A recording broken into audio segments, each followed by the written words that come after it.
사순절 네 번째 주일에 하나님 우리 아버지와 주 예수 그리스도로부터 은혜와 평강이 여러분들에게 가득하기를 주님의 이름으로 축복합니다.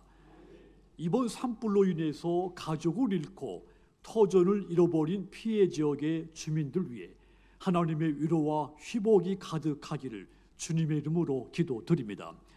사순절은 예수님의 고난과 희생을 묵상하면서 기도하고 절제하며 회개하는 등의 절제된 생활을 실천하는 절기입니다.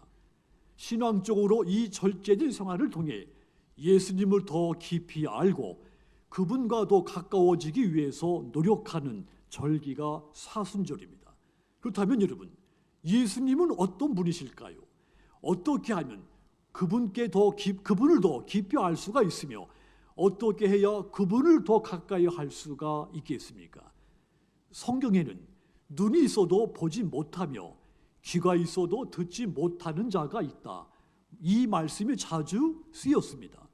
하나님의 말씀이 선포되어도 마음이 닫혀 있어서 깨닫지 못하는 백성들, 꾸짖은 말입니다. 예수님도 마가복음 8장 18절에 보면 자신의 말을 바르게 이해하지 못하는 그 제자들을 향해서 너희가 눈이 있어도 보지 못하며 귀가 있어도 듣지 못하느냐, 또 기억하지 못하느냐 책망했습니다. 예수님은 공생의 기간에 많은 시간을 12 제자들을 가르치고 바른 길로 인도하는 일에 힘쓰셨습니다. 그런데 이 제자들, 예수님의 가르침과 이적을 보면서도 보고 들은 것을 깨닫지 못할 때가 많았습니다. 왜 보지 못하고, 왜 듣지 못하고, 왜 깨닫지 못하게 됐습니까?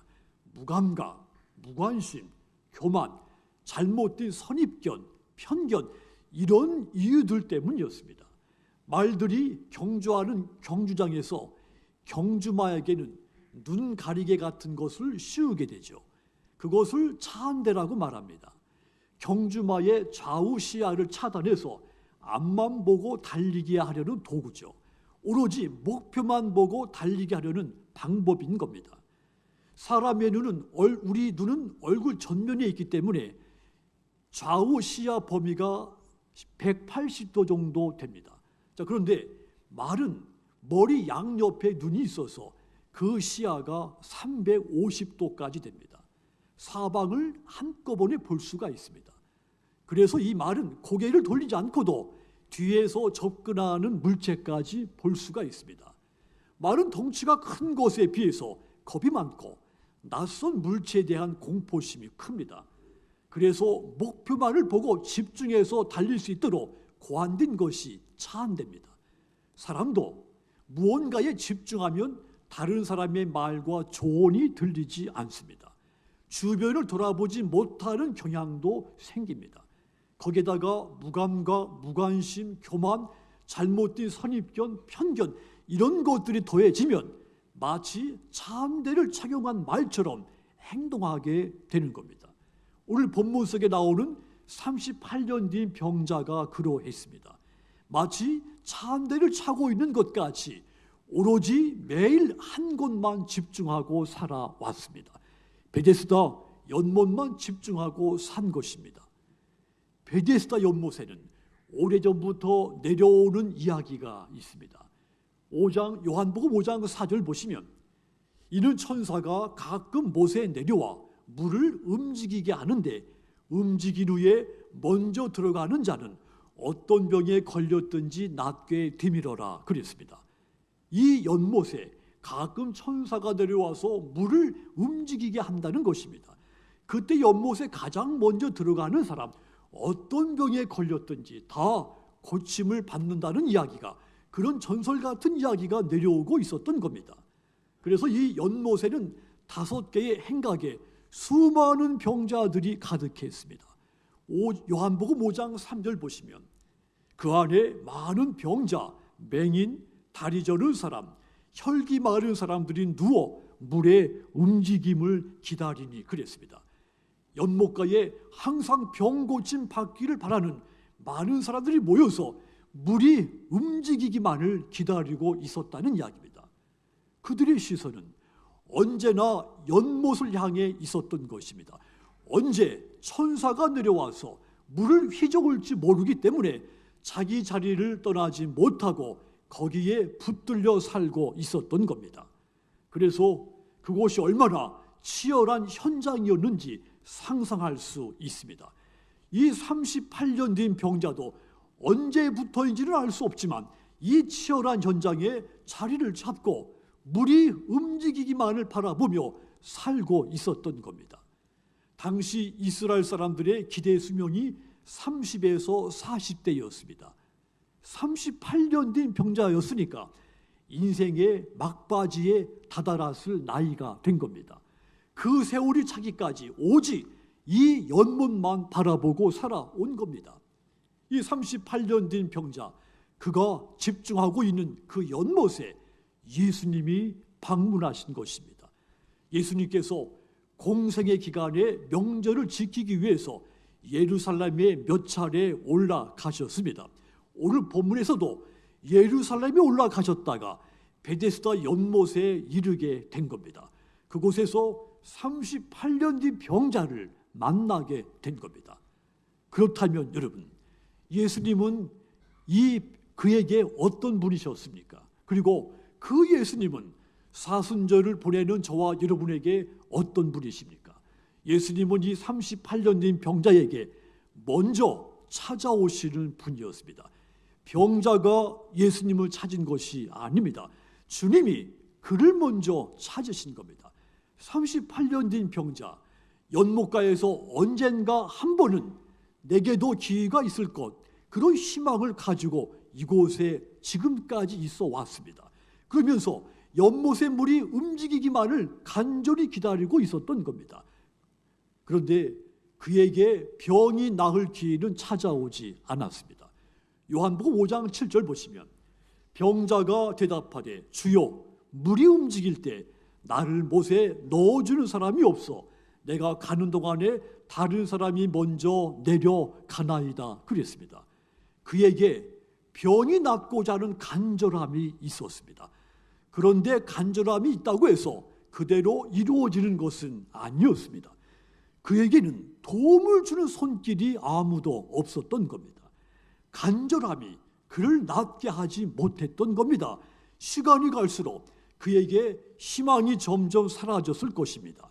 이렇게 희망을 잃어가는 그의 인생 가운데 주님이 먼저 그를 찾아온 겁니다. 마치 차 한 대를 찬 경주마처럼 치열한 경쟁 속에서 모든 신경과 눈길을 빼앗긴 그의 인생 가운데 우리 주님이 먼저 찾아와 주신 겁니다. 그렇게 38년 된 병자를 찾아오신 예수님, 그분이 그에게 물으셨습니다. 요한복음 5장 6절 보십시오. 예수께서 그 누운 것을 보시고 병이 벌써 오래된 줄 아시고 이르시되, 따라합시다. 네가 낫고자 하느냐? 예수님께서 그가 누워있는 것을 보시고 그가 아주 오랜 동안 병을 앓아온 사람이라는 것을 아셨습니다. 하지만 여러분, 그는 병을 고침받고 난 후에 성전에서 예수님을 다시 만나기 전까지 연못에서 자기를 고치신 분이 누구인지를 알지 못했습니다. 이렇게 그가 예수님을 알지 못했지만 예수님은 그를 먼저 아셨던 것입니다. 마찬가지로 예수님은 예수님을 알지 못했던 저와 여러분들을 찾아와 주신 것입니다. 그리고는 네가 낫고자 하느냐 물으신 것입니다. 네 삶이 회복되기를 원하느냐 물으신 것입니다. 우리를 사랑하시기 때문입니다. 연못가에 38년 된 병자를 찾아와서 네가 낫고자 먼저 찾아와 물으신 것도 그를 사랑했기 때문입니다. 나에게 가장 먼저 찾아와서 삶이 어떠냐고 묻는 사람이 나를 가장 신경 쓰는 사람입니다. 나를 가장 사랑하는 사람인 겁니다. 내가 특별히 아플 때 내게 가장 먼저 찾아와서 안부를 묻는 사람이 나를 진정으로 걱정해주고 나를 진정으로 소중하게 여기는 사람인 겁니다. 여러분이 어려움에 처했을 때 가장 먼저 달려올 사람이 누구입니까? 대부분이 부모입니다. 부모는 자식을 사랑하기 때문입니다. 베데스다 연못가에 있는 이 38년 된 병자에게 먼저 찾아오신 그 예수님, 그를 진정으로 소중하게 여기셨고 그를 진심으로 사랑했기 때문입니다. 그 예수님은 오늘 저와 여러분들을 먼저 찾아와 주신 분입니다. 우리가 병상에 누워있을 때 먼저 찾아와 주셨고, 내 삶이 힘들고 지쳤을 때 먼저 찾아와 주신 분입니다. 오늘 구약의 말씀 에스겔서 34장 11절 12절 다시 보시면, 우리 다시 한번 읽겠습니다. 네.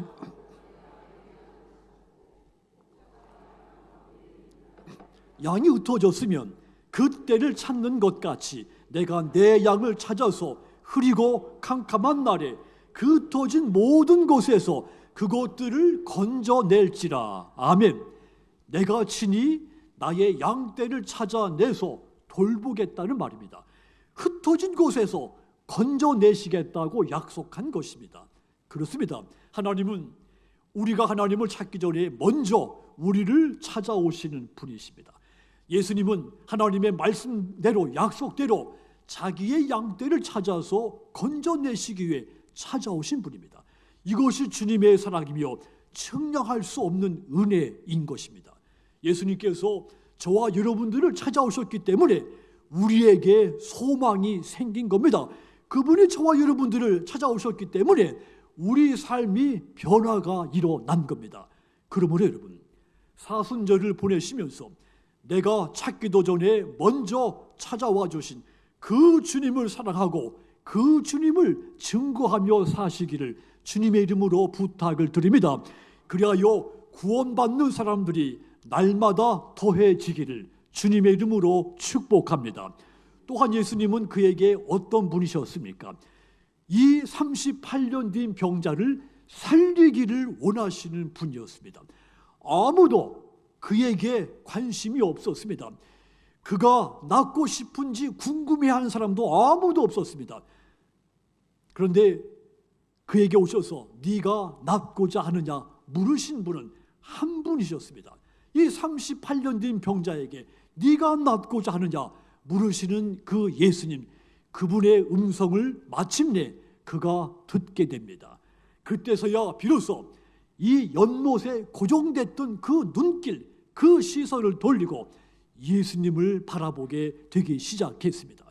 그의 눈에서 차 한 대가 벗겨지기 시작한 겁니다.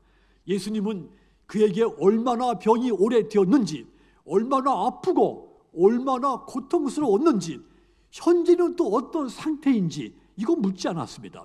왜냐하면 그의 상태에 대해서는 이미 먼저 모든 것을 알고 계셨기 때문입니다.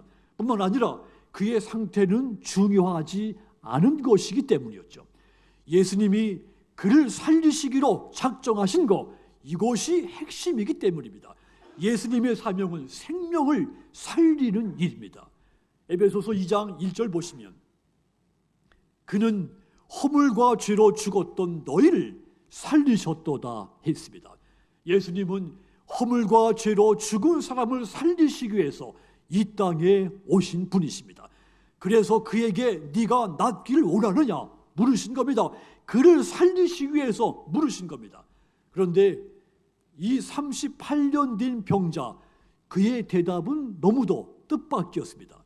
일반적으로 아픈 사람에게 낫고 싶으냐 물으면 당연히 낫고 싶습니다, 이렇게 대답하게 마련이죠. 그런데 뜻밖에도 그는 나를 도와줄 사람이 없다고 대답했습니다.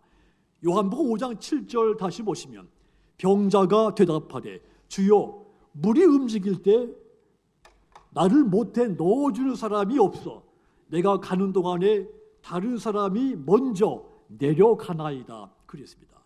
그가 예수님의 음성을 들었지만 자기 생각에 아직까지 묻혀 있었던 겁니다. 자기에게 네가 낫고자 하느냐 이 물으시는 분이 어떤 분인지 궁금해하지도 않았습니다. 생명의 주인이신 하나님을 찾지 않고 아직까지도 사람을 찾고 있었던 겁니다. 예수님의 질문, 네가 낫고자 하느냐 이것이었습니다. 그런데 그는 이 질문에 답변하지 않고 도리어 나를 도와주는 사람 한 사람도 없다고 한탄을 한 겁니다. 그런 치열한 경쟁을 탓한 것입니다. 이렇게 될 수밖에 없는 이 구조적인 문제를 탓한 것입니다. 자신이 여전히 이 자리에서 벗어나지 못하게 된 것, 이것에 분노하며 문제를 제기한 겁니다. 하지만 여러분, 이 세상은 본래 그런 곳입니다. 이 세상은 천국이 아닙니다. 서로 먼저 자기의 문제를 해결하려고 몸부림치는 곳이 세상입니다. 베데스다 자비의 집이라는 뜻입니다. 그런데 그곳에 자비는 존재하지 않았습니다. 그렇기 때문에 38년 된 병자가 이 베데스다에서 문제를 해결하려고 하지만 그곳에는 답이 존재하지 않았습니다. 그렇다면 그가 어떻게 해야 됩니까? 그를 살리기 원하시는 분, 그분을 찾아야 되는 겁니다. 그곳에 수많은 사람들이 있었다고 했습니다. 하지만 그를 살리기를 원하시는 분은 오직 한 분뿐이었습니다. 예수님만이 그를 살리시기를 원하신 것입니다. 기적의 역사는 이 연못 그 자체, 그 체제 속에 있지 않았습니다. 그를 살리시기를 원하시는 예수님에게서 기적은 일어난 겁니다. 그렇습니다. 예수님은 우리를 살리기 위해서 이 땅에 오신 분입니다. 요한복음 10장 10절 보십시오. 도둑이 오는 것은 도둑질하고 죽이고 멸망시키려는 것뿐이요 내가 온 것은 양으로 생명을 얻게 하고 더 풍성히 얻게 하려는 것이니라. 도둑은 우리를 죽이고 멸망시키기 위해서 옵니다. 하지만 하나님은, 예수님은 우리에게 생명을 얻게 해서 우리를 살리시기 위해서 오신 분이라 있습니다. 로마서 6장 9절도 마찬가지입니다. 이는 그리스도께서 죽은 자 가운데서 살아나셨음에 다시 죽지 아니하시고 사망이 다시 그를 주장하지 못할 줄을 알미로다 그랬습니다. 우리가 이미 예수님과 함께 살아났다는 것을 알아야 된다 이 말입니다. 예수님의 사명이 우리를 살리는 것입니다. 그러므로 여러분, 사순절을 보내시면서 이 땅에 오셔서 저와 여러분들을 살리신 그 예수님을 사랑하고 그 예수님을 증거하며 사시기를 주님의 이름으로 권고를 드립니다. 살리기를 원하시는 그 예수님으로 말미암아 수많은 사람들이 병의 고침을 받고 삶이 치유되고 구원받는 사람들이 날로 더해지기를 주님의 이름으로 축복합니다. 또한 예수님은 이 38년 된 병자에게 어떤 분이셨습니까? 그가 궁극적으로 바라보아야 할 분이셨습니다. 예수님은 그를 먼저 찾아오신 분이었고 그를 살리기를 원하시는 분이라고 했습니다. 그렇다면 이 38년 된 병자가 어떻게 해야 되는 겁니까? 오직 예수님 한 분만 바라보아야 되는 겁니다. 연못에 들어갈 수 있는 기회를 바라보지 말고 예수님을 바라보아야 되는 겁니다. 나를 도와서 연못에 넣어줄 사람이 어디 있는가 찾으며 바라보지 말고 예수님을 바라보아야 되는 겁니다. 세상을 향해 고정되어 있는 이 잔대를 벗어버리고 문제의 근원을 해결하시는 그 예수님을 바라보아야 되는 겁니다. 예수님께서 그에게 네가 낫고자 하느냐 물으셨을 때 그가 한탄 섞인 대답을 했다 있습니다. 그런데 그 대답을 들으신 예수님, 그에게 말씀했죠. 요한복음 5장 8절입니다. 우리 같이 읽겠습니다. 예수께서 이럴 때 아멘. 일어나서 네 자리를 걷어 가지고 걸어가라 말씀하셨습니다. 그때 9절 보시면 그 사람이 곧 나아서 자리를 들고 걸어가니라. 이날은 안식일이니 그랬습니다. 예수님의 말씀이 선포되는 순간 38년 된 병자가 고침을 받은 겁니다. 기적이 일어난 겁니다. 그런데 여러분, 38년 된 이 병자 답변에서 그에게 치료받을 만한 이유, 그에게 구원을 베풀 만한 어떤 고백과 어떤 행실이 있었습니까? 아무것도 없었습니다. 은혜를 베풀 만한 행위가 그에게 있었습니까? 어떤 것도 없었습니다. 하나님의 은혜가 이런 것입니다. 우리에게 구원을 받을 만한 어떤 고백과 행위가 없음에도 불구하고 우리가 구원받은 것, 전적인 하나님의 은혜의 사건인 것입니다. 그러면 여러분, 우리는 오직 눈을 돌려서 예수님을 바라보아야 됩니다. 나를 고치시고 나를 구원하실 분은 오직 그분 한 분밖에 없기 때문입니다. 일본의 신학자 마스미 토요토미가 참 사랑은 그 어디에 자신의 책에서 세 종류의 사랑을 이야기했습니다. 첫째는 조건을 묻는 만약의 사랑이 있다 했고, 둘째는 이유를 찾는 때문에 사랑이 있다 했고, 세 번째는 조건과 이유가 없는 불구하고 사랑이 있다는 것입니다. 불구하고 사랑하는데 아무런 조건도 붙이지 않습니다. 이렇게 타인의 여러 결점에도 불구하고 사랑하는 것, 이것이 참 사랑이며 이것이 예수님의 사랑, 불구하고 사랑인 것입니다. 38년 된 병자 답변에서 구원받을 만한 어떠한 고백, 행위가 없다고 했습니다. 그럼에도 불구하고 예수님은 기적으로 그에게 그의 병을 치료해 줬습니다. 예수님은 저와 여러분들에게도 이 불구하고의 사랑을 베풀어 주신 겁니다. 그러므로 여러분, 우리에게 그럼에도 불구하고 사랑하신 그 예수님만 바라보시기를 주님의 이름으로 권고를 드립니다. 히브리서 12장 2절 보시면 믿음의 주요 또 온전하게 하시는 따라합시다. 예수를 바라보자. 아멘. 신앙생활 하더라도 걱정과 유혹과 실패, 좌절을 겪을 수 있습니다. 그 순간에 우리 시선이 흔들릴 수도 있습니다. 하지만 여러분, 성경은 우리에게 그래도 예수를 바라보라고 했습니다. 예수를 바라본다는 거 단순히 예수님을 머릿속에 생각하는 것이 아닙니다. 그분을 바라보는 것, 그분의 삶과 가르침을 따르는 겁니다. 어떤 상황에서도 예수님을 신뢰하는 겁니다. 모든 일, 내게서 일어나고 있는 모든 일에서 예수님의 능력을 의지하는 겁니다. 그러므로 여러분, 세상을 바라보던 눈을 돌려서 예수님을 바라보십시오. 오직 그분만이 우리에게 기적을 베푸시는 분이십니다. 그분으로 말미암아 병고침을 받고 삶이 치유가 되고 구원을 받는 사람들 날마다 더해지기를 주님의 이름으로 축복합니다. 사랑하는 성도 여러분, 사순절 네 번째 주일입니다. 여전히 연못만을 바라보면서 물이 움직이는 것만 엿보고 있습니까? 자비의 집이라고 알려진 이 베데스다지만 그 삶의 현장에는 자비가 없다고 했습니다. 오직 먼저 들어가려고 하는 치열한 생존 경쟁만 있다고 했습니다. 진정한 치유, 진정한 회복의 역사는 오직 예수님께만 있습니다. 먼저 찾아오셔서 살리시는 예수님, 또한 우리 삶을 온전히 회복시키는 예수님, 궁극적으로 바라보아야 할 그 예수님께만 치유와 회복이 있는 것입니다. 그러므로 여러분, 이제 차 한 대를 벗고 눈을 들어서 우리 구주 예수님만 바라보시기를 간절히 부탁을 드립니다.